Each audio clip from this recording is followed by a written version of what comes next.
I say, looking at the next 100 years, that there are two trends in the world today. The first trend is toward what we call a Type 1 civilization, a planetary civilization, a civilization that resembles something out of Buck Rogers or Flash Gordon. A Type 2 civilization is stellar. They consume so much energy, they can play with stars. That's, for example, the Federation of Planets in Star Trek. Star Trek would represent a typical Type 2 civilization. Then we have Type 3, which is galactic, like the Borg, or Independence Day, or the Empire of The Empire Strikes Back. That is a Type 3 civilization, which is truly galactic. Now, by the time you reach Type 2, you are immortal. Nothing known to science can destroy a Type 2 civilization. Comets, meteors, earthquakes, even a supernova. A Type 2 civilization would be able to survive even a supernova. The danger is the transition between Type 0 and Type 1. And that's where we are today. We are a Type 0 civilization. We get our energy from dead plants, oil, and coal. But if you get a calculator, you can calculate when we will attain Type 1 status. The answer is, in about 100 years, we will become planetary. We'll be able to harness all the energy output of the planet Earth. We'll play with the weather, earthquakes, volcanoes, anything planetary we will play with.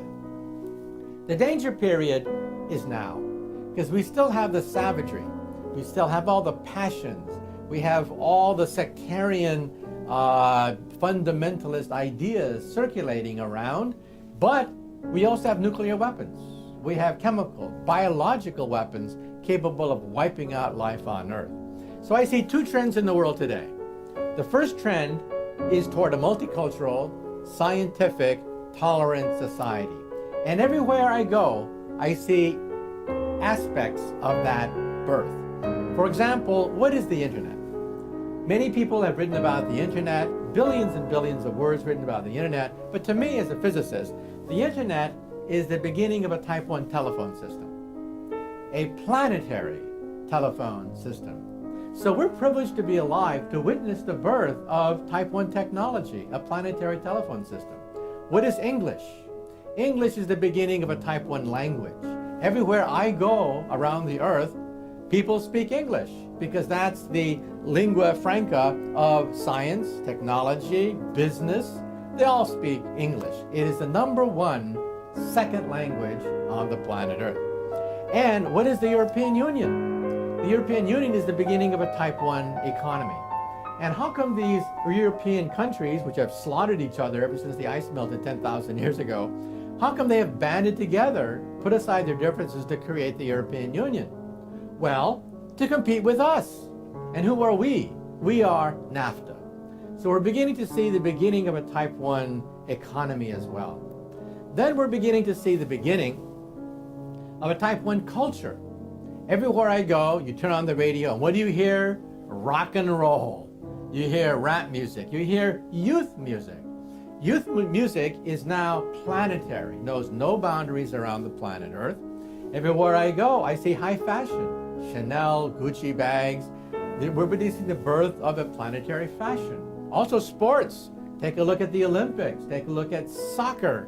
We're seeing the beginning of a tribal initiation rite called sports being turned into a planetary initiation rite that unifies the entire planet.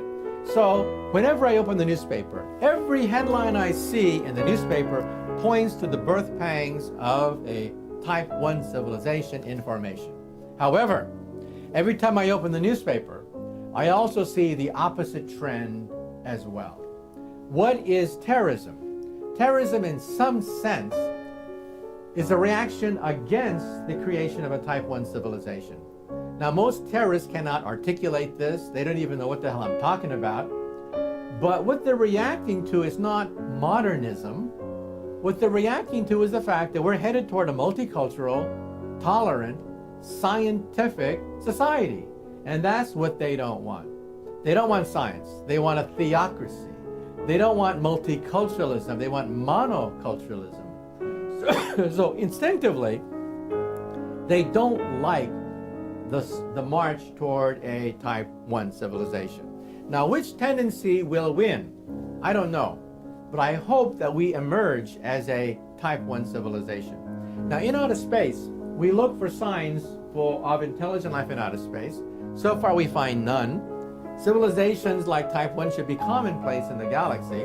Some people assume, therefore, that type 0 civilizations are rather common, but only a few of them make it to type 1, because that society, for the first time in its history, has the ability to commit planetary suicide. So maybe that's the reason why we don't see aliens in outer space. Maybe they never made it.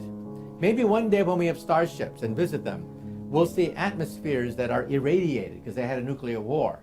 Atmospheres too hot to sustain life because they had a runaway greenhouse effect. Maybe when we go in outer space, we'll see the corpses of type 1 civilizations that never quite made it.